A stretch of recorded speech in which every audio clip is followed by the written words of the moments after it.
Pontevedra non estará presente na reunión que mañá manterá concellos da provincia coa Conselleira de Infraestructuras en relación ao transporte metropolitano.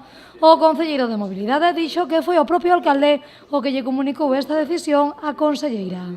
Para decirlle que non podemos asistir a esta reunión e, ademais, reiterarlle á conselleira a nosa oferta de negociar íntegramente todo o transporte de persoas por estrada, tal e como se lle fixo saber naquela carta que o alcalde enviara e, ademais, co obxectivo, repetímolo unha e outra vez, de termos un transporte público que sexa racional e eficiente.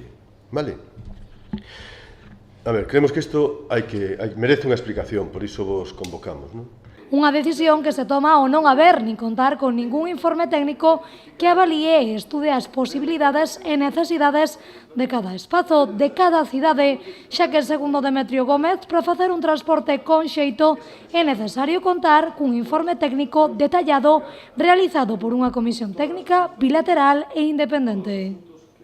Que, ademais, temos a oportunidade de facelo moi ben, porque non nos queda máis remedio que facelo desde novo. Vale?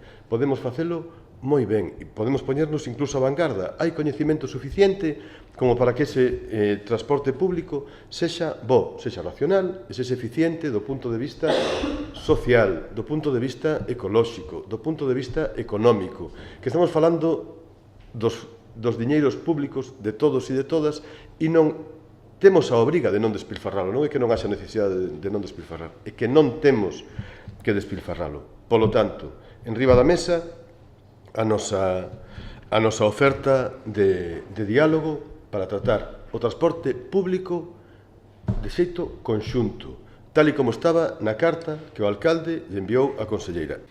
Dende o Concello non pechan ningunha porta, solamente teñen claro que sen informe técnico e un estudo da zona non se pode avanzar nin aprobar ningún tipo de transporte destas características.